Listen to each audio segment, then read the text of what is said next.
aqui para mais um episódio do Startups do Interior. Hoje, entrevistando aqui o Gabriel, da Codos. Valeu, Gabriel, cara. Prazer. obrigado. Que isso, valeu. Valeu a vocês. Valeu demais por estar com a gente. E, como sempre, o nosso brother Anderson. Obrigado, Muito brother, por mais um episódio. Muito bom. Vamos lá. Vamos junto. Bora para mais um. Gravando aqui de Bauru novamente. Show de bola. Obrigado, Gabriel, pela presença. Que isso, cara. Eu que agradeço. Como a gente assim, gosta de iniciar, né, antes de se aprofundar na trajetória em si da própria startup, né, da Codos, a gente gosta de pedir para você contar um pouco da sua trajetória até ali, né, o que você fez, conhecer um pouquinho do CPF atrás do CNPJ ali. Depois a gente vai esticando a conversa. Tá bom, vou me introduzir bem rapidinho assim. Acho que meu nome é Gabriel, sou founder da Codos. Tenho quase 31 anos de idade, faltam alguns dias. Cara, eu acho que faz muito sentido falar sobre a pessoa por trás da empresa, porque acho que tem muito a ver com o que a gente está fazendo, inclusive no meu caso, sim. Eu nasci aqui na região, nasci em Pirajuí, uma cidade pertinho aqui, tem, Legal. sei lá, 10 mil habitantes. Mas só nasci mesmo no hospital, já fui para outra cidade. Mas eu fui... Meus pais, meu pai trabalhava com engenharia civil, trabalha com engenharia civil. Aí ele trabalhava em obras, assim, perto da região, assim, e eu fiquei morando em várias cidades pequenas ao redor de Bauru, mas Bauru era o sonho, assim, deles, assim, né? Porque eles eram de cidade pequena, tipo, Bauru é o cidadão, grande né? pra aquela... É a referência. Vai para o McDonald's, tem que ir para Bauru. Aí, quando eu tinha... em 2000, eu vim para Bauru, e aí, basicamente, nunca mais saí daqui. Logo no começo, assim, acho que para falar um pouco do que eu tô fazendo, logo no começo, desde criança, eu sempre gostei muito de computador, sempre gostei muito de videogame, né? Então, tipo, putz, eu gostava de jogar, aprendi, acho que tudo que eu aprendi foi por conta de gostar muito cedo de videogame, de computador. Então, eu não tive computador tão cedo, assim, mas tive computador ali com 11, 12 anos, então putz, se eu for para pensar na época, é um privilégio de a gente ter tido computador naquela época. Sim. E isso me fez despertar para a computação muito cedo.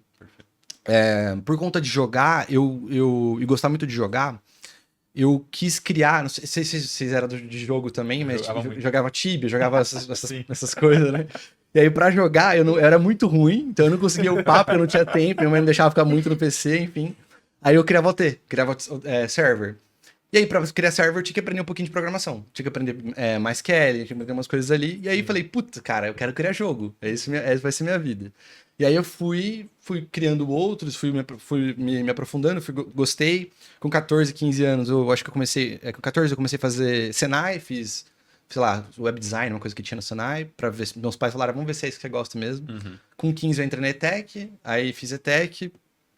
E aí, eu já basicamente comecei a trabalhar. Então eu comecei a fazer freela, meu TCC foi uma startup, então meu TCC foi um aplicativo de pedir comida antes do iFood existir. Boa. Então, basicamente, quer dizer, ser popularizado, né? Sim. Existia um Ikefome, não era o Ikefome, o Ikefome existiu, mas era o Rango Brabo, não lembro, o iFood comprou essa empresa e se tornou o iFood, né? Mas não era muito popularizado e era basicamente uma ideia do tipo, não era muito pedindo a sua casa, era você ir até o lugar, aí você tinha o tablet, hoje é comum, né? Tô velho pra caramba, mas basicamente não existia isso na época, né? E aí eu falei, cara, eu vou fazer alguma coisa diferente, eu quero fazer Eu assisti, meu professor botou pra gente assistir a rede social, Sim. sabe? Boa. Aí eu falei, cara, eu vou ser o Mark Zuckerberg, eu vou fazer alguma coisa, e aí foi ali que eu comecei. E aí, putz, cara, comecei a fazer esse TCC me abriu portas pra poder... Porque eu fui tentar vender, então, basicamente, eu fiz... Todos os meus professores falaram, cara, isso tem potencial. E aí eu peguei, eu e meus colegas de classe, falando, cara, vamos vender. Aí eu bati quase todos os restaurantes, pegava o busão, descia, batia no restaurante e falava, cara, tô vendendo esse software. E aí, cara, teve um ou dois que compraram, falaram, putz, eu quero. Mas a grande maioria, cara, eu já tenho cara de moleque, mais ou menos agora. Mas naquela idade, cara, eu tinha idade, sei lá, cara de 15 anos, 14. E aí, eu lembro até um cara que eu tava... É um restaurante super famoso aqui de Bauru, é uma lanchonete. E o cara falou, cara, olha quantas lanches eu tenho no meu cardápio. Você acha que vai caber aqui? Isso naquela época era, sei lá, Moto G, nem era Moto G ainda, né? Você acha que vai caber aqui? É impossível, olha o tanto de lanche que eu tenho, não cabe. Aí eu, pra explicar pra ele, ao invés de falar, cara, não, ó, peraí, deixa eu te mostrar. Não, mas isso aqui são kbytes, fui explicar tecnicamente. O cara não entendeu nada, enfim, não vendi. E aí esse aí acabou não dando certo, mas, putz, foi o que me despertou pra empreender, né? E aí, cara, aí eu comecei a... Teve um breve período da minha vida que eu quase não fui pra computação. Logo depois disso eu falei, cara, não sei se vai dar dinheiro, eu vou fazer engenharia civil. É que meu pai fazia, eu falei, acho que isso aí talvez seja um caminho mais... E na época tava bombando engenharia civil, né? Era o que era o Dev em 2020. Sim. Então, cara, todo mundo que tem que ser engenharia civil. E aí eu prestei alguns vestibulares pra engenharia civil. Putz, prestei o TFPR, prestei uma porrada de vestibular. Não passei nenhum. E falei, cara, vou fazer computação, que é o que eu gosto mesmo. Aí fiz particular mesmo. Mas desde ali comecei a trabalhar, basicamente. E sempre que eu tava trabalhando, sempre, junto com o trabalho, eu tava sempre tentando fazer alguma coisa diferente. Sempre tentando fazer um projetinho, né? Hoje é, sei lá, pet project, a galera chama, enfim. Eu sempre gostei muito dessa pegada, sempre de, putz, querer fazer alguma coisa minha. Não sabia muito bem o porquê, sabe? Do tipo, mas eu sempre quis botar minhas ideias de algum jeito no mundo. Quando eu comecei minha faculdade, eu comecei um projetinho que chamava Busão Bauru. Eu pegava ônibus pra ir pra faculdade e aí, cara, fazer um aplicativo pra mostrar onde estava o ônibus. Não tinha ainda o projeto da Transurb, que hoje existe, né? E a gente falou, vamos fazer offline first e tal. E, cara, foi muito legal. Acho que a gente chegou a ter 20 mil usuários aqui em Bauru. Que legal. Tipo, eu ia pegar ônibus e tinha gente na minha frente usando. Foi a primeira experiência. Isso é legal. A primeira experiência que eu tive. Falei, putz, cara, tô fazendo alguma coisa que as pessoas gostam. E aí tive as primeiras experiências ruins também, de querer colocar feature pra caramba, e aí todo mundo começar a reclamar, Clássico. porque, tipo, basicamente não perdeu sentido, enfim. E aí foi também, de novo, ali, acho que ali, desde aquela primeira vez, acho que o negócio do restaurante, eu já tinha sentido, putz, é isso que eu quero. Mas é isso do aplicativo, eu falei, putz, cara, essa vai ser a minha vida. Eu quero fazer isso da minha vida, não quero fazer mais nada. Eu já trabalhava na MSTech aqui em Bauru, que era tipo, a maior de Bauru, né? Tinha lá, na época que eu entrei, tinha 800 funcionários, acho, 700. Foi um pouquinho antes ou logo depois de ter comprado, uma parte de abril lá, né? Eu gostava muito de trabalhar ali, mas ainda eu falava, putz, eu quero fazer alguma coisa. Então eu trabalhava, sei lá, das 8 às 6 e sempre tentava fazer alguma coisa das 6 às 10, tipo, tentando fazer algum projetinho. Aí tentei de tudo. Tentei, cara, câmera de foto pra dentro de balada e imprimia na hora, tipo Polaroid. Tentei... Putz, eu tentei de tudo. Umas 10 coisas. Psicólogo online, na época também não podia. Foi antes da lei ser liberada, enfim. Tentei muita coisa e nada funcionava, assim. E eu tava trabalhando, tava, tipo, fazendo bem meu papel lá e tava indo bem. E aí, cara, a minha vida continuou por um tempo nesse jeito, eu tentando fazer coisas. Até que eu já tava com liderança na MSTech, tava com uma carreira razoavelmente... Eu era bem novo, tinha 21 anos, né? Mas tava razoavelmente encaminhado. Mas aí surgiu um projeto de eu fazer um freela. Um freela de um pessoal lá de São Paulo. Eu já sempre fiz freela, mas era um freela um pouco maior. Era uma startup que queria fazer um projeto do zero com a gente. Ele foi até a empresa de um amigo meu que trabalhava. Essa empresa era muito grande. Falou, cara, conheço um amigo meu que faz lá de Bauru. E aí eu vendi pra ele, basicamente, o projeto. E aí começou a Easy Devs. Basicamente, foi a minha primeira empresa, assim, que deu certo, né? A Easy Devs a gente começou, cara, era eu e mais 3 pessoas, eu e mais 4 pessoas da MSTech. Era eu e meu time, basicamente. Eu era tech lead, meus 4 devs trabalhavam comigo. A gente começou, o Júnior, o Ítalo, o Rafa e o Wellington. A gente começou, o Rafa Soares estudou com você, o Wellington também, né? Também, sim. Então, a gente começou fazendo esse freela, a gente fazia basicamente um câmbio hora Bauru-São Paulo, né? Então, São Paulo, os caras cobravam, sei lá, 110, 120 reais a hora, aqui a gente cobrava 50, o cara pagava metade do preço e não mudava praticamente nada, né? Da qualidade. E aí, a partir desse projeto, a gente foi pegando outros, algumas pessoas, o Rafa, por exemplo, saiu, decidiu ir pra uma empresa, e acabou ficando o Ítalo saiu depois, eventualmente, e ficou eu, o Wellington e o Júnior, basicamente. Então, essa empresa, a gente cresceu até 100 pessoas, acho que foi a empresa que a gente mais teve resultado até agora. A gente chegou até 100 pessoas, chegou a alguns milhões de reais de faturamento anual. Então, começou desse meio que freela / brincadeira que a gente fazia. A gente não era um produto, né? Mas era um jeito da gente construir alguma coisa que a gente achava, e essa coisa era a empresa, não era um produto, era uma cultura, vamos dizer assim. Aí foi uma loucura, depois a gente pode falar um pouco mais sobre isso, porque basicamente eu tive que aprender sobre tudo no meio do caminho, né? No fim, quando eu vi, eu tinha 100 pessoas para liderar, e, cara, eu tinha 23 anos, 24 anos, não sabia muito bem o que eu tava fazendo, fiz dezenas, centenas de cagadas, né, basicamente. Peguei a pandemia, peguei pré-pandemia, peguei pandemia, peguei pós-pandemia com essa empresa. E para quem era da área de desenvolvimento de software, sabe o que significa, né? Que era um mundo totalmente diferente. Depois a pandemia era basicamente o suprassumo do TI, né? E hoje está mais próximo do que era antes, mas ainda também não tanto. Eventualmente a gente, cara, essa empresa, ela atingiu um teto nosso, assim, né? A empresa atingiu um teto não, né? A gente atingiu um teto com aquela empresa. A gente não conseguia mais sair muito do lugar, a gente, putz, já tinha chegado a um faturamento razoável e a gente não sabia mais por onde ir. E a gente tava cansado. A gente era uma empresa de serviço, né? A gente também pode falar disso depois melhor, mas empresa de serviço, quem tem sabe que é uma empresa que basicamente é matar um leão por dia, né? Nem um por mês. Sim. Você tem que, cara, toda vez tentar conseguir cliente. A gente tinha um volume de pessoas para um tanto de faturamento que era meio desproporcional, então era uma gestão mais cansativa, por ter um time mais júnior, etc. E a gente falou, cara, acho que tá na hora da gente dar um pause nisso, da gente fazer outra coisa. E a gente sempre quis fazer produto. Então, cara, durante, sei lá, eu comecei em 2017 a Easy Devs.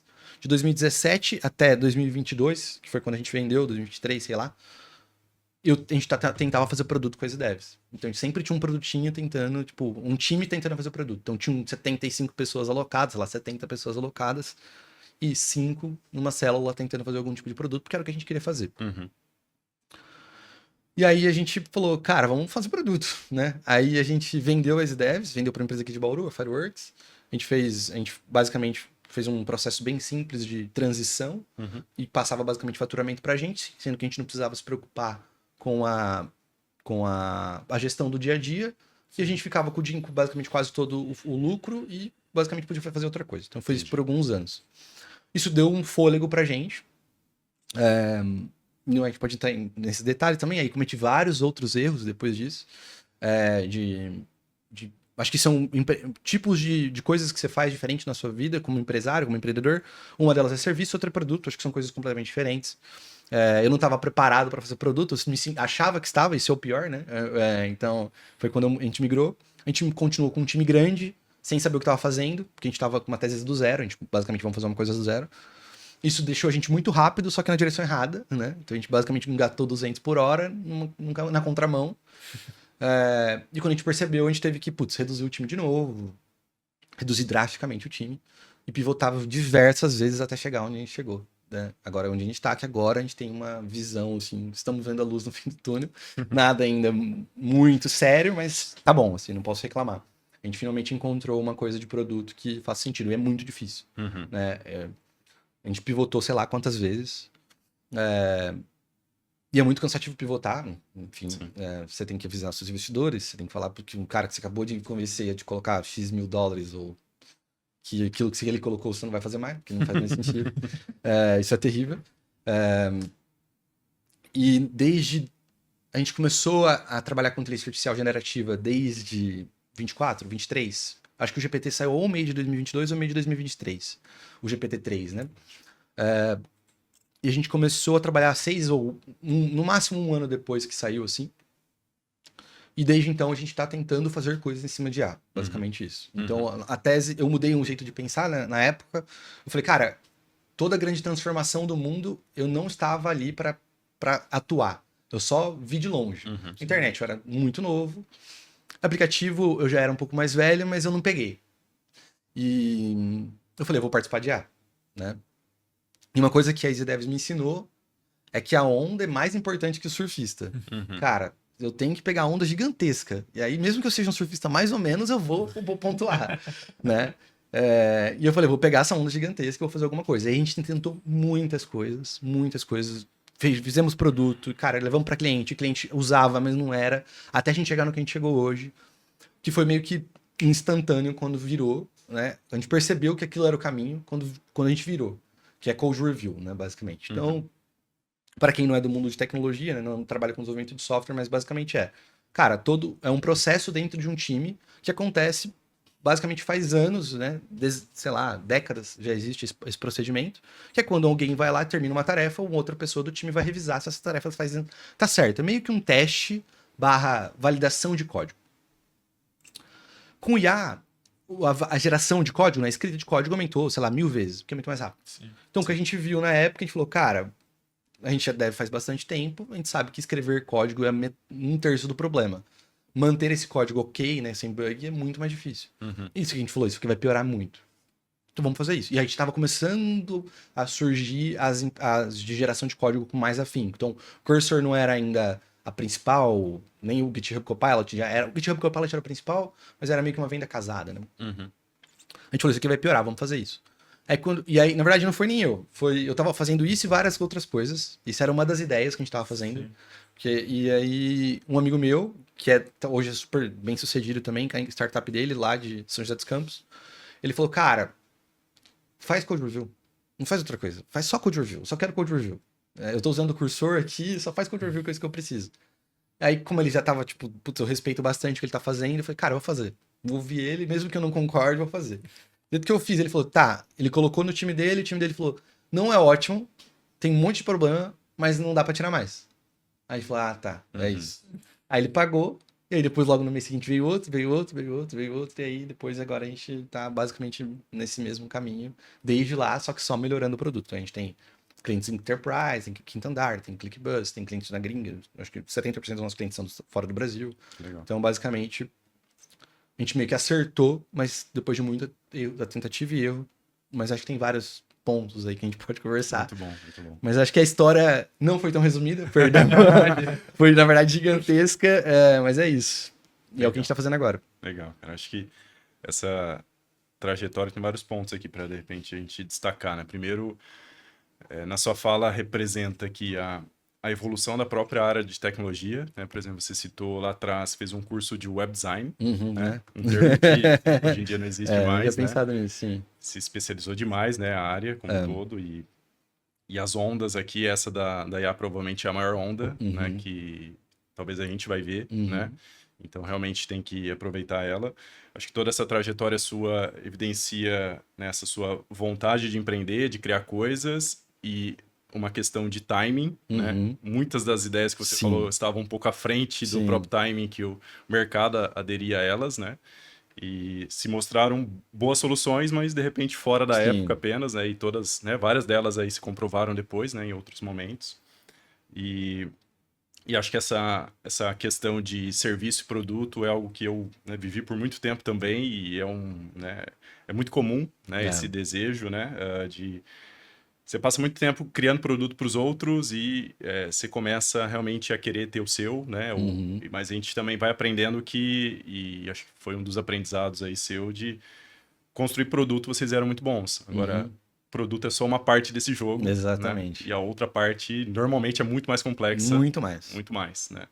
Tanto de gerir a própria empresa, quanto de distribuir essa solução, né, para clientes. Então, e aí, todo esse repertório que você foi conseguindo e aprendendo com as devs, né, te ajudou aqui a também construir, né, a Codos hoje, né? Então, legal conectar todos esses pontos, né, e ver onde que vocês estão hoje.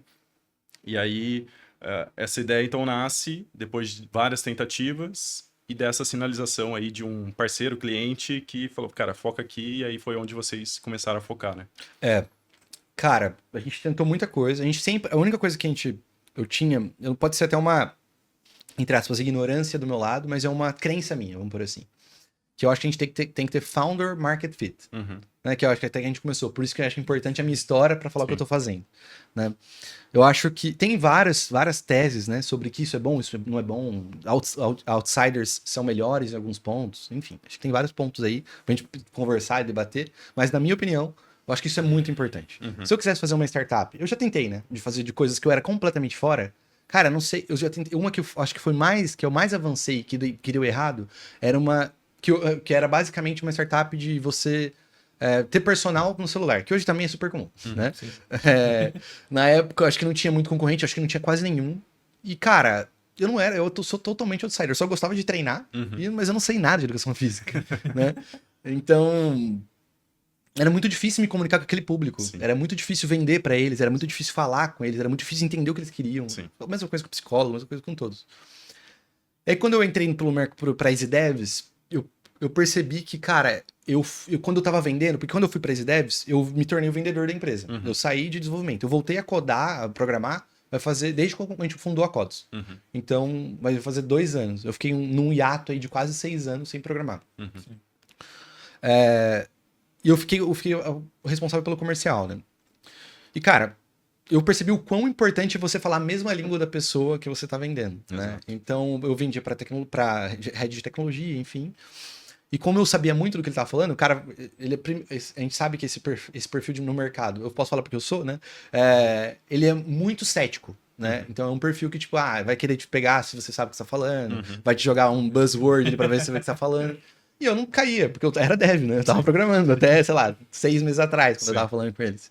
E isso me foi uma vantagem. Porque eu era completamente novo no mercado. Eu lembro quando a gente foi fechar a Cove. A Cove foi nosso maior cliente por muito tempo. Era aluguel de carro para motorista de aplicativo. Eles acabaram de pegar o seed. Aí eu conheci o CTO, a gente foi pro Outbound, cold call, ligamos para ele falou, cara, quero, mas vem aqui pra conversar comigo. Eu estava em Bauru, né? Tô em Bauru. Sim. Ele falou, amanhã às 10, pode? Era tipo, sei lá, 7 horas da noite. Eu falei, claro, tô aí. Como se estivesse em São Paulo, né? Faço isso até hoje, né? Claro, tô aí. Amanhã. Aí fui. E aí falei, cara, a gente tava competindo com 3 empresas. Todas as empresas, elas eram muito maiores do que a gente. Na época, a gente tinha acho que 10 pessoas no time. E a gente tinha 60 mil reais no caixa. Lembro até hoje. Aí ele falou assim pra mim, cara, vocês estão competindo com essa e essa. Aí eu falei pra ele, cara, todos que você me citou têm mais tempo de empresa, de existência do que eu tenho de idade. Então se você quiser ir pra lá, é esse caminho. Só que o que eu te garanto é, eu vou fazer o recrutamento pra você, eu vou colocar os devs aí. Aí ele era porra louca também, né? Porque qualquer outro falaria, eu saí pra lá.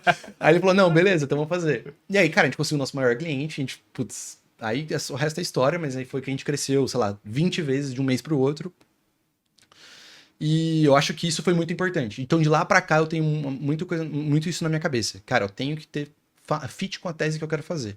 Então, por isso que a gente escolheu fazer coisas para dev. Porque a gente fala tanto o lado do dev, eu consigo conversar com o dev, tanto consigo conversar com o lado do gestor. Então, eu consigo transitar por isso. Aí o go-to-market, ele é muito mais efetivo porque eu entendo o que está acontecendo. Então, eu sei, a gente virou open source, porque a gente sabia do que passa na cabeça das pessoas. A gente imaginou que o mercado ia por um caminho do tipo, as pessoas vão querer construir em casa. Porque dev, putz, a gente sabe que sempre tem essa entre comprar ou construir, né? Quando você vai falar de uma ferramenta para dev. Então a gente sabia que o caminho ia ser isso. Então a gente falou, putz, se a gente for open source, a gente meio que mata esse discurso, porque as pessoas constroem em cima da gente. Então a gente meio que sabia alguma outra coisa que ia acontecer por conta desse fit. Então acho que isso foi super importante, sabe? Boa. Acho que antes de passar aqui pro Giovanni, você tocou no Open Source, eu acho que é uma característica bem comum e não muito fácil de ver em outras startups, especialmente as brasileiras, né? Sim.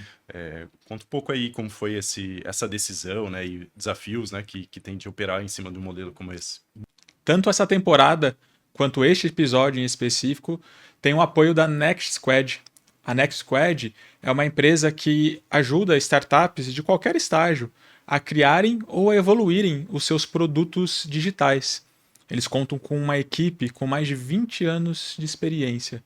Então, se você está aí construindo, evoluindo, seja com a sua equipe atual que está precisando de uma força, ou seja, que você precisa de uma equipe de tecnologia para construir o seu produto, vocês podem contar com a Next Squad. Para conhecer um pouquinho mais, você pode acessar o site na descrição desse vídeo. E também estará nas imagens no QR Code a qualquer momento durante a nossa gravação. Cara, eu tive uma ajuda do CTO da Rocket Chat, que acho que é o maior exemplo de open source do Brasil, né? Eles eram nossos clientes na época. Eles foram um dos primeiros caras a testarem a gente como produto. A gente conheceu ele por Outbound também, então eu sou muito grato ao Outbound. Quando a gente começou o produto, a gente começou a mandar mensagem para as pessoas testarem. Uma pessoa respondeu, um cara muito forte em agilidade lá. Ele falou, cara, conheço o CTO da Rocket Chat, vou te conectar. E ele me conectou e eles começaram a testar. Eu falei, cara, eu tenho essa vontade de ser open source. Aí ele falou todos os benefícios e os malefícios. E aí eu falei, cara, eu acho que é o nosso único caminho, basicamente. Assim, eu acho que foi a gente escolheu porque a gente não tinha outra opção. A gente sempre quis ser open source. Acho que é uma coisa meio do dev, de querer fazer uma parada open source, né? Mas a gente nunca teve coragem, porque, tipo, sempre falava, putz, mas vai estar tudo aberto. E aí, como que a gente vai monetizar, né? É sempre mais complexo. Então, ele conseguiu me tranquilizar nesse sentido. Entendi. Só que eu acho que o ponto nosso foi meio que sobrevivência, por quê? Quando a gente decidiu fazer code review, só tinha uma empresa, que eu acho que eu até acabei pulando na sua pergunta. Já tinha uma empresa bem famosa fazendo code review, que é a CodeRabbit. Então, eles já estavam 1 ano na nossa frente. Quando a gente decidiu fazer, só tinha eles e mais, sei lá, um gato pingado igual a gente era também na época, né? Até hoje. Mas beleza. Quando a gente decidiu fazer, cara, todo mundo entendeu que aquilo era a próxima coisa, né? E aí surgiu um monte de concorrente. O Y Combinator, enfim, concorrente global. E a gente decidiu ser global desde o dia 0. E eu, nesse processo, eu estava levantando capital. No processo de fundraising. Levantando com anjos, falando com fundo. E todo mundo me perguntava, cara, qual que é o seu moat? Qual que é o seu principal diferencial dos mercados? Beleza, né? Eu falei, cara, não tenho, né? Não tenho, eu comecei ontem, não tem como ter moat. Mas beleza. E aí, a gente pode falar sobre isso depois, acho que são um tipo de perguntas que elas não fazem sentido para você executar alguma coisa ali naquele momento, mas ela faz sentido para você se provocar pro que você tá fazendo, né? Pra testar o fundador ali. Exatamente. Então isso sempre me...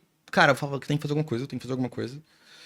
E aí um dia eu tive uma conversa com uma scout da A16Z, que é tipo, putz, super famosa, não sei o quê, e ela falou, cara, putz, gostei muito de você, mas você não vai ganhar. Você tá em Bauru, eu tô conversando com o cara que tá aqui no Vale, ela mora no Vale, né? O que você vai ganhar? Eu falei, puta, eu preciso fazer alguma coisa, né? Aí você começa a pesquisar, começa a olhar para o mercado, aí você fala, realmente, as principais empresas do mundo de DevTools são do Vale. Sim. Ponto. As únicas que não são open source e são de um lugar aleatório que ninguém sabe de founder é. Então, cara, IntelliJ, próprio GitLab, próprio Gira, são, sei lá, da Romênia, e o cara ele só conseguiu porque ele democratizou, entre aspas, ele fragmentou, basicamente, o go-to-market dele, para que ele não tivesse ter uma presença ali dentro do São Francisco, né, no Vale, e ele conseguiu ganhar. Entendi. Aí eu falei, cara, vou por esse caminho. Legal. Aí a gente decidiu por esse caminho, e foi bem mais fácil do que a gente imaginava. Acho que só teve coisas positivas, assim. Eu acho que você atrai um tipo de pessoa legal, né, como cliente também.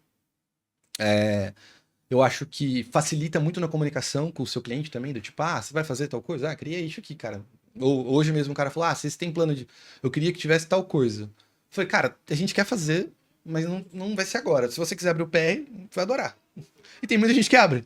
Então, tipo, acaba a própria comunidade ajudando você a construir o produto. Tem os seus desafios. Você tem uma responsabilidade com a comunidade. Acho que esse é o ponto principal. Tem muita gente que erra aí. Então, quando você tá fazendo o produto... Você tem que, você tem que entender que se a pessoa tá contribuindo com você, se mudar a licença daqui a um tempo, ou se você decidir fechar aquilo, cara, você queima a sua reputação e ela é irreparável, né?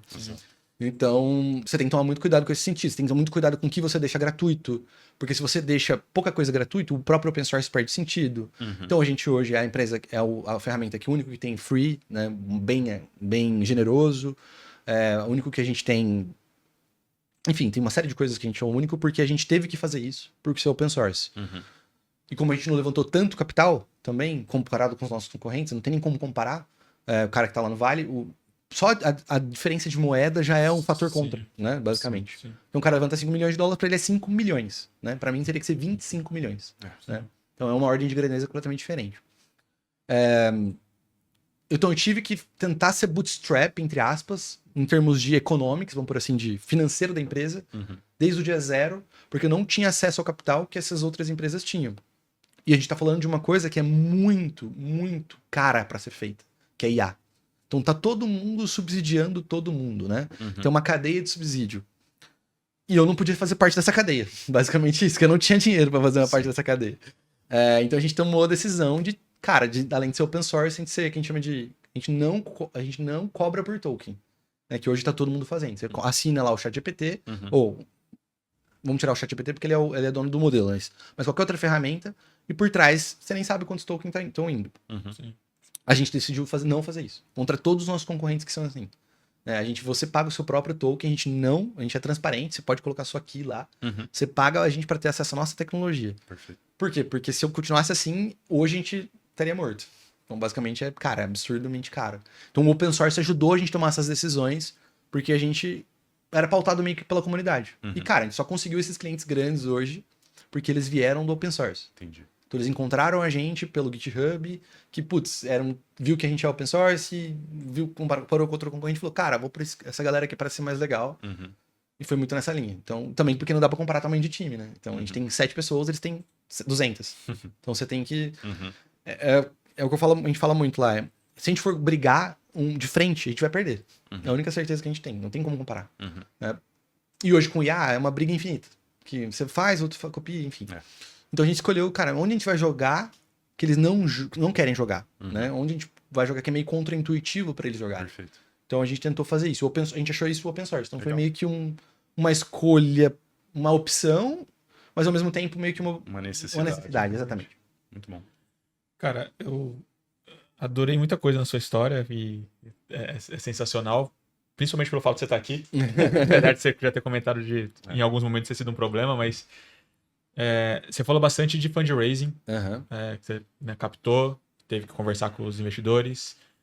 Você falou essa própria decisão agora de open source e tudo que impactou essa decisão, né, de vocês, putz, não vou mais para um produto tradicional, né, um B2B, uma coisa, vou para um open source, vou tentar entender como que esse mercado funciona.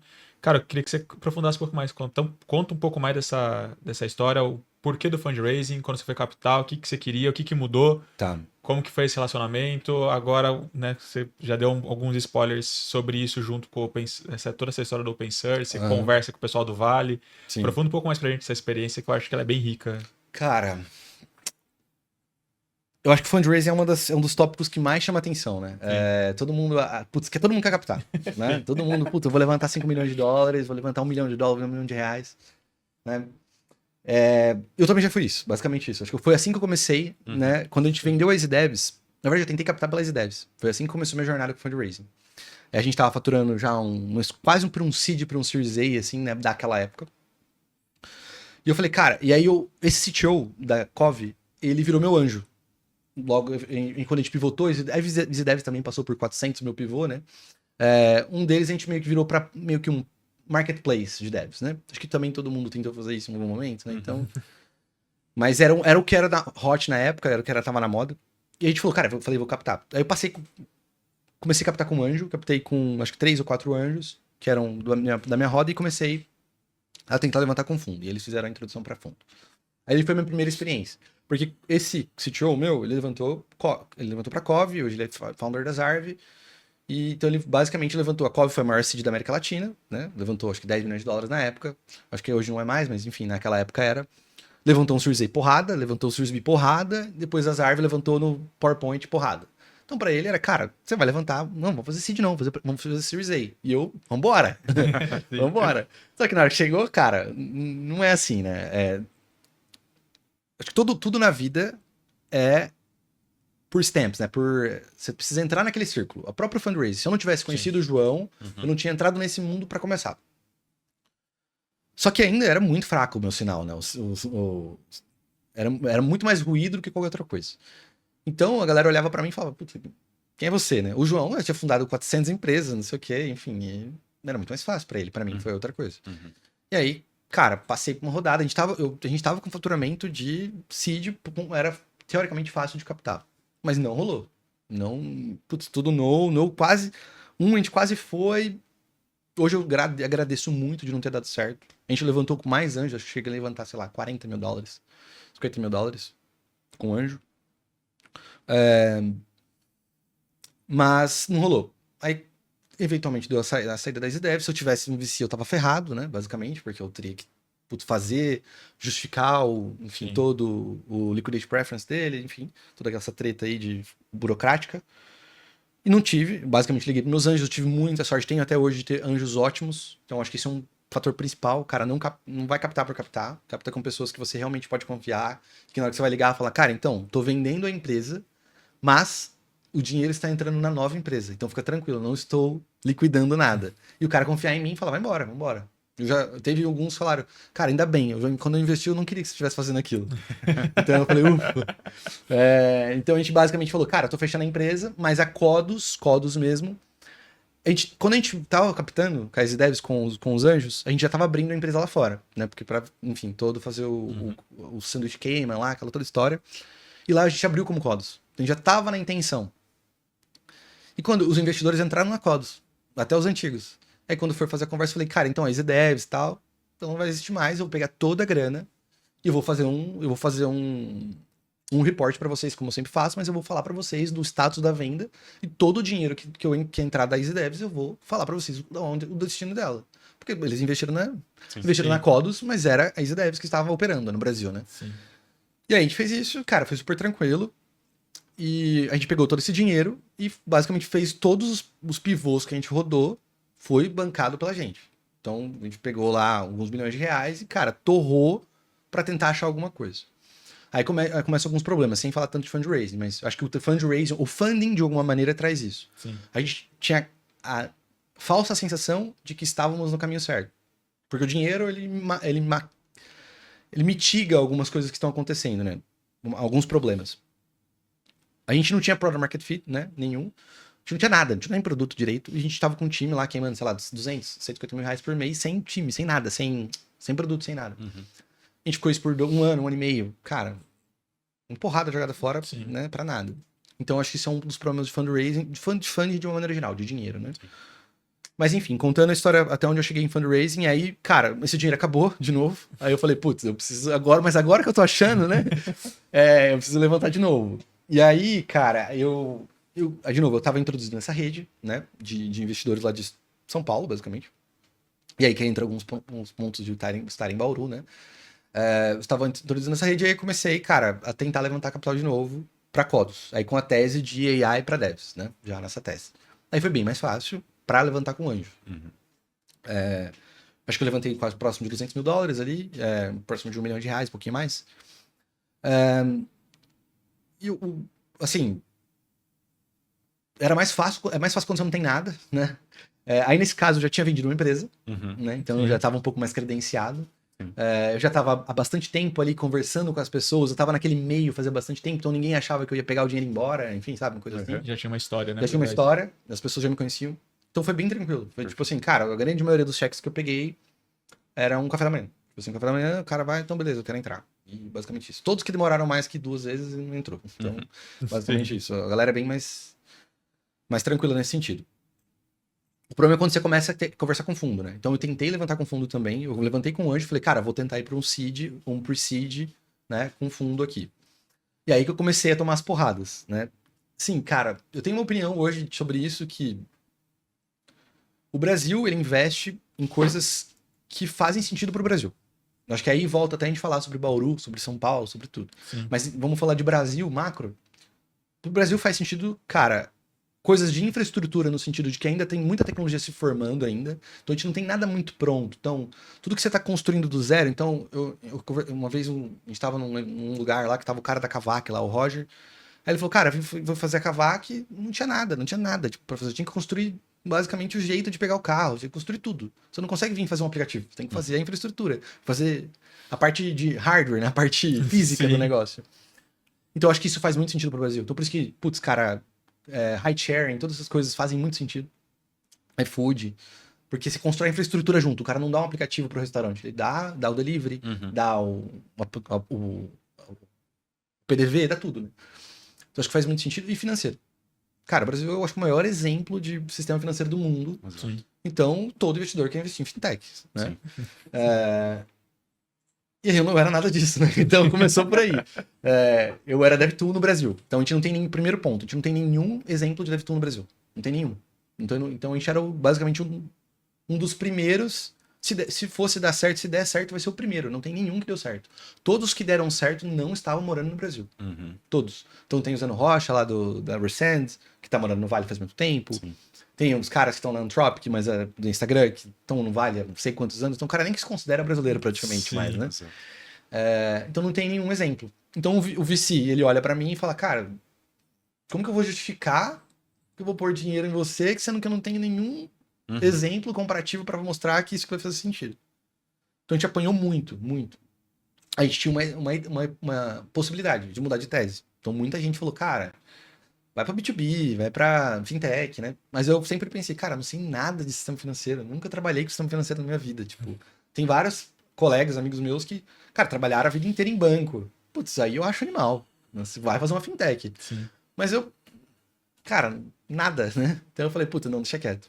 Então aí eu acho que esse vale o primeiro ponto de reconhecer o ambiente, que é o que a gente tava falando até agora. Que volta do open source, volta de tudo.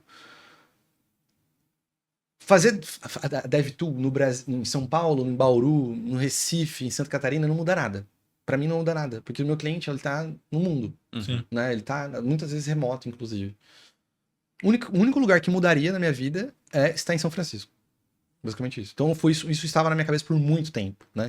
Todos os investidores, todos, sem exceção, falaram: só invista se você mudar para São Francisco. Você tem que estar em São Francisco. Tem que estar no Vale. Aí eu falei, cara, basicamente meu burn triplica, quadruplica e, putz, quem garante que eu vou fazer sucesso lá, né? A gente ainda conversa sobre isso, Sim. mas por isso que a gente foi pro open source. A gente tentou, né, reconhecer o nosso ambiente, tipo, cara, quem eram os nossos concorrentes, qual é o mercado que a gente estava inserido, como que o mercado no Brasil se comporta com o nosso tipo de empresa.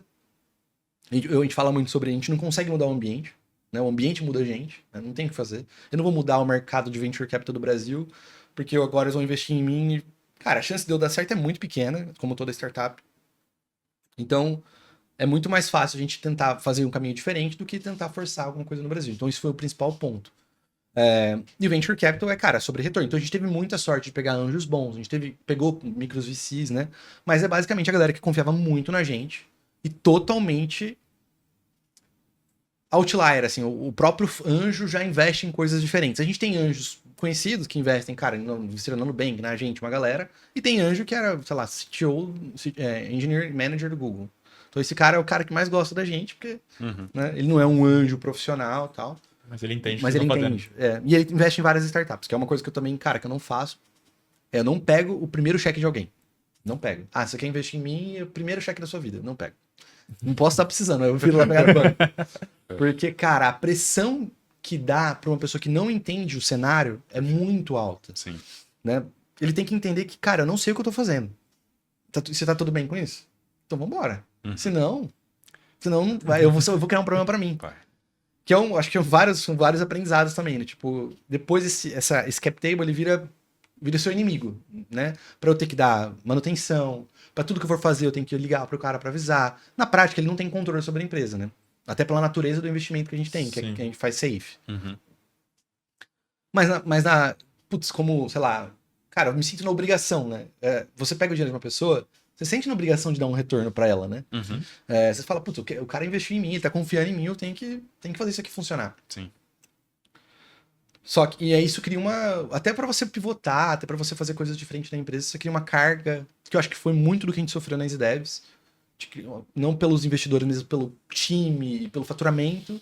A gente criou uma carga em cima da gente que fez a gente demorar muito pra tomar decisão, que eu acho que é o que acontece em muitas empresas, imagino, muito maiores ainda que a gente, acho que é muito da inércia, né? Então a gente sofreu disso, mesmo sendo muito pequeno, né? Então acho que o fato do venture capital, do open source, ele foi meio que um caminho que a gente foi tentando descobrir. Não acho que ainda tá 100% claro pra gente, na verdade 40%. Mas é meio que, cara, tentando sobreviver. Acho que resumidamente é isso. Putz, sempre conversando muito com os nossos investidores, de novo, a gente teve muita sorte de ter ótimos anjos.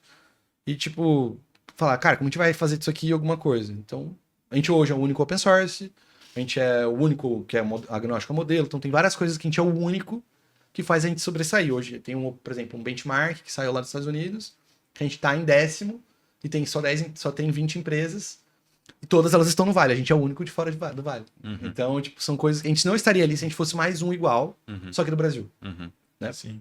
E fora um monte de outra coisa, cara. No LinkedIn tá que eu tô em São Francisco, então, enfim, né? Você tem que. Se o cara falar, cara, vamos conversar amanhã, beleza, pega um voo, tento chegar no mais próximo. Pode ser amanhã às 10, tem que ser um pouquinho mais tarde. Um pouco mais tarde. Então, mais ou menos, você tem que vai trabalhando do jeito que dá, assim, reconhecendo o ambiente e fazendo. Acho que aí o Bauru, pra mim, aí que entra o ponto, né? Estar em Bauru, em São Paulo, não muda nada. Não muda nada. Pra mim, não muda nada. Agora, você tem uma fintech, talvez mude. Com certeza. E eu achei legal da sua fala, quando você fala do cuidado com o investidor, porque em VC também a gente fala muito de reputação, né? Então, você tomar o cuidado com a sua reputação. Então, e isso reflete, né, o seu sucesso de ter conseguido levantar, de feito a próxima rodada, o pessoal confiar em você, a mensagem do cara, pô, eu não estava necessariamente acreditando no que você estava construindo, mas agora eu acredito, beleza, vai lá e faz.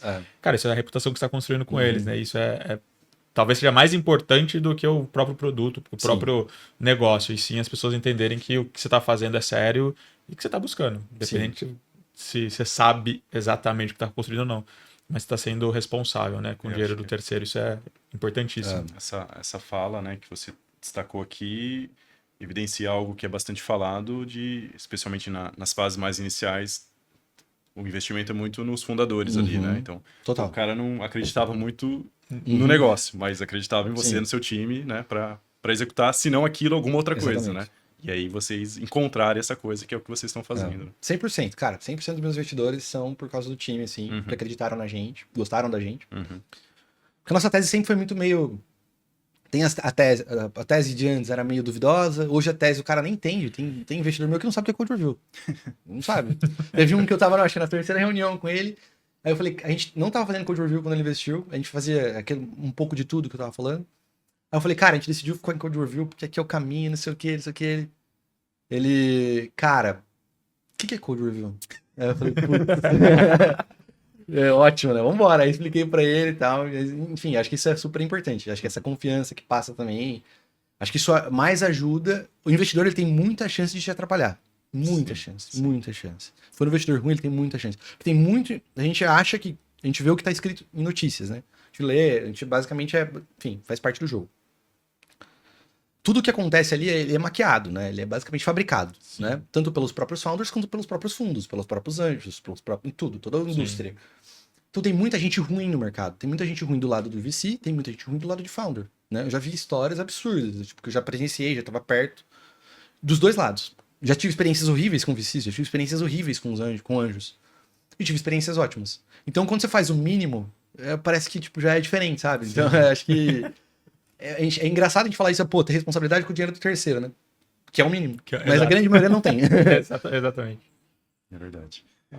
Acho que assim, né, toda a sua fala já, para quem foi um pouco mais atento, já conseguiu capturar aí várias dicas, né? Mas a gente gosta sempre de criar aqui uma sessão onde a gente busca destacar aqui, né, algum tipo de dica, conselho, né? Especialmente para quem está começando mais a jornada. Então, se você fosse trazer aqui, de repente, um erro que é legal evitar, ou uma dica que é importante fazer, o que você traria aí, pessoal? Puta, eu acho que é o que mudou a gente. Eu não sei nem como se eu consigo encaixar numa frase, né? Talvez eu tenha que me alongar um pouquinho mais, mas vou tentar sem ser prolixo. Mas eu acho que quando a gente tá no estágio inicial, a gente tem um estágio muito de incerteza, que é natural, né? Inerente do que a gente tá fazendo. Só que quando você vai conversar, aí você começa a querer conversar com outras pessoas, com fundos, com anjos ou com colegas, e as pessoas te colocam mais dúvida na cabeça, porque faz parte é o papel delas, né? Enquanto a gente ficou preocupado com tese e com o que a gente ia fazer e como a gente ia ser diferente. É claro, eu falei aqui, eu acho que a conversa toda aqui com isso ajudou. Mas eu acho que o lado contra disso é, enquanto a gente só tava pensando nisso, a gente não saiu do lugar. Não saía. Porque, putz, se eu fizer isso, mas e se o Cloud fizer code review? Ah, e se o GPT mandar? Mano, foda-se. Hoje basicamente é isso. Quando eu abaixei a cabeça, e falei, e muito veio do colega meu do Dani, da Brand, que falou do code review. Ele falou, cara, executa, faz. Para de pensar nisso. Aí eu falei, cara, só vai. Baixei a cabeça. Na Easy Devs a gente tinha muito essa cabeça. Na Easy Devs a gente eu não sabia o que eu tava fazendo. Eu só tava fazendo. Não tava preocupado. Eu falava até pros moleques, com meus co-founders, quando a gente começou a Codes. A ignorância é uma benção, né? Porque quando a gente não sabia nada, tudo era maravilhoso. Então a gente tava tudo bem no bem. Quando a gente começou a Codes, nossa, mas e o Mode? Não, mas e quando a gente vai levantar o Series A? Porque se eu fizer isso aqui, os meus Series B não vem. Quando a gente parou de pensar nisso, falou, cara, vamos fazer uma coisa legal pro nosso cliente? Tudo começou a andar. Hoje eu recebi e-mail de VC, hoje eu recebi e-mail de abordagem de cliente, no LinkedIn de VC, enfim, acontece tudo automaticamente. Quando você se torna legal, tudo acontece. Quando você tenta cortar caminho para ser legal, cara, não funciona. Então, quando eu parei de olhar, parei de frequentar evento de networking, parei de fazer tudo, parei de tentar levantar dinheiro, tudo aconteceu.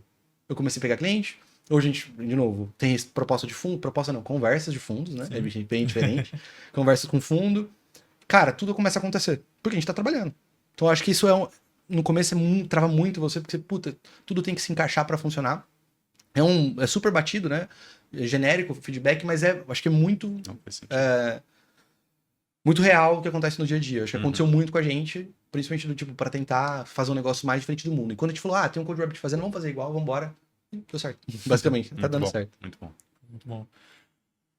Pra gente ir pra uma etapa final aqui. Boa. Futuro. Como que você enxerga a Codos nos próximos 2, 3 anos? Cara, quando me perguntam isso, quando a VC me pergunta isso, eu falo, eu não sei. Antes eu tentava bolar uma resposta, hoje eu falo, puta, eu não sei. Eu acho que ninguém sabe nada que vai acontecer no mundo agora. A gente tá no momento mais incerto da história, talvez, moderna, né? Vamos por assim. Tudo que acontece muda muito rápido. Eu acho que IA vai estar cada vez mais presente no nosso dia a dia. Eu não tenho uma visão pessimista de mundo, como a AGI vai chegar e vai acabar com o trabalho de todo mundo. Eu acho que tem muita culpa pra gente jogar em ser humano ainda, que a gente não vai conseguir jogar em computador. Então eu acho que, cara, nosso trabalho tá tranquilo, pra grande maioria. Então eu acho que eu tenho uma visão, tipo, de, cara, a gente vai estar cada vez, vai se tornar, assim como todas as tecnologias que aconteceram, a visão pessimista não se concretizou, né, com a grande maioria, ela se torna parte do nosso dia a dia, né, e fica natural, a gente nem percebe, depois a gente olha para o passado e fala, olha, como era diferente, né. Então eu acho muito disso. Sobre a Kodos, cara, eu acho que a gente tá tentando ser a principal ferramenta open source para ajudar a dev, nem só de code review, mas para ajudar a dev a ser mais produtivo. Legal. No quesito qualidade, etc. Então a gente tá vendo cada vez mais gente fazendo código com IA, acho que isso já se tornou natural. Todas as empresas estão usando alguma coisa. E a gente tá vendo cada vez mais receio de lock-in, né, de travas com modelos. Então, eu assino a Anthropic e daqui a pouco a Anthropic corta um monte de coisa. Porque eles estão fazendo isso porque eles estão precisando também lucrar. OpenAI é a mesma coisa. Então a gente tá se vendo como meio que o agnóstico a tudo isso. Cara, a gente é o que a gente chama de harness, né? Basicamente a infraestrutura para você operar com qualquer modelo. Então, cara, a gente é bom com tanto o modelo open source, que a gente tá apostando muito também, quanto com modelos mais como Anthropic, etc. Então a gente se vê como esse principal player nesse sentido. A gente tá trabalhando para isso, né? Basicamente isso. Boa. Mas espero estar com empresa viva. Isso já é suficiente. Tinha um investidor meu que falava, eu ficava sobre esse negócio de tese, ele falava, cara, vive até amanhã. Vai dar certo. Uma hora você vai ver que vai ser o suficiente pra coisa andar. E aí hoje eu concordo 100% com ele. Muito bom. Interior de São Paulo, né? E até já trazendo para nossa tese aqui, Startup Exterior. Você ainda se vê no interior? Vale a pena estar aqui? Se sim, por quê? Cara, eu acho que essa é uma decisão... Eu olho pra dois ângulos. Assim. Primeiro você tem que entender o que você tá fazendo. Eu acho que você não pode mudar o ambiente. Se você quer fazer uma empresa de fintech, cara, e você quer estar em Bauru, você tem que arcar com as consequências de estar em Bauru. Que eu falo isso muito pra minha esposa. Eu não posso reclamar de viajar, fazer bate-volta para São Paulo, porque é a escolha que eu fiz. Né? Eu moro em Bauru. Né? Eu escolhi estar num lugar mais tranquilo, enfim. Então tem todo esse ponto. Então, você tem que arcar com as consequências nesse sentido, no ponto de vista profissional. Né? Você tem que, cara, entender. Claro, eu tenho muita convicção de que, dependendo do que é melhor você estar em uma cidade maior, acho que tem muito ponto. Agora, se você tá fazendo algo que não depende das pessoas estarem em São Paulo, ou, cara, você precisa estar lá menos, eu acho que isso muda muito pouco. E aí entra o segundo ponto, que é a vida pessoal. Aí, cara, eu não sou um grande fã de São Paulo, então acho que tem esse primeiro ponto, né? Eu acho que tudo que você consegue fazer aqui, você consegue fazer lá, exceto conversar com as pessoas, estar próximo das pessoas. E para estar próximo das pessoas, eu não vou estar próximo todos os dias. Né? Eu acho que tem vários pontos. Contratação, que é mais difícil. Você vai contratar um time de vendas. É bem mais difícil aqui em Bauru, no interior, com uma cabeça de tecnologia, enfim. Sim. Mas para muita coisa você consegue fazer em Bauru. Então eu acho que acho que acima de tudo, até voltando um pouco, é uma escolha pessoal. Aí depois você tem que arcar com as consequências dessa escolha pessoal. Né? O que você quer pra sua vida? Pô, eu quero criar meus filhos aqui em Bauru. Eu quero poder estar próximo dos meus pais, 5 minutos de carro. Eu quero conseguir ter tempo para trabalhar. Né? Em São Paulo eu até meio do ano passado, eu tava indo pra São Paulo toda semana. Eu ficava toda semana em São Paulo, voltava na sexta e ia na segunda. Cara, eu não trabalhava. As pessoas falam que trabalham lá, né? A galera vai reclamar. Mas elas basicamente passam mais tempo em café e em trânsito. E eles estão super ok com isso, porque é o jeito de trabalhar em São Paulo. Sim. Cara, agora eu sou mais dev, voltei. Meu trabalho é ficar sentado e me concentrar. Né? Até pra vender, enfim. Acho que tudo eu preciso de muito tempo de qualidade. Eu acho que São Paulo não te entrega isso. Entrega outras milhares de coisas boas. Mas eu acho que aí, de novo, sem ser prolixo, é uma escolha pessoal que você tem que arcar com as consequências. E aí depois lidar com isso, né? Basicamente isso. Perfeito. Coisa boa demais. Gabriel, adorei, cara, o papo. Valeu, cara. Queria que a gente ficasse umas 4 horas aqui conversando, porque tem muita coisa legal para você compartilhar com a gente. Acho que é uma história maravilhosa. Parabéns. Valeu. Acima de tudo, você está construindo um negócio e empreender não é fácil, né? Não é simples. Né? Então, parabéns, cara. Que legal. Valeu, cara. Agradeço demais pelo convite. Que aí. coisa Um boa. prazer falar Legal. sempre. Saber que aquele ranking lá que você falou do top 10, top 20, que você viu lá Brasil, na verdade, é Bauru. É Bauru. né? Total, Bauru. cara. Eu tava falando pro Ed hoje, que é nosso growth. Falei, top de Brasil. Eu falei, cara, a gente tá top 10 mundo. É isso aí. É isso. Tá lindo. Muito bom, cara. Coisa boa Parabéns demais, mesmo. cara. Muito, muito bom. Pessoal que gostou aí da história do Gabriel, né? Segue a gente, Startup Interior. Não posso deixar de agradecer também o nosso patrocinador, a Next Squad. Se você também é empreendedor, empreendedora, está construindo um produto digital, precisa evoluir esse produto digital, a Next Squad pode ser seu parceiro, pode estar ali ou construindo, né, ou apoiando o seu time na construção desse produto. Então acesse o site nextsquad.com.br e conhece um pouco mais, que eles podem ser o parceiro ideal aí para o seu time de tecnologia também. E obrigado mais uma vez, Gabriel. Valeu, que isso. Valeu Tamo demais, junto. cara. Para quem quiser conhecer, né, É pouquinho verdade, aí quem quiser conhecer a da Codus, Codus, como que o que... pessoal Cara, a faz? gente tá mais online, entre aspas, né, no Twitter e no LinkedIn bem pouco, mas no Twitter é o principal nosso hoje, o canal. Tanto dos founders quanto da própria Codus, assim. É o que a gente fala mais, assim. Então, Muito bom. é isso. Maravilha. Valeu, Obrigado gente. novamente. Valeu, Parabéns. obrigado.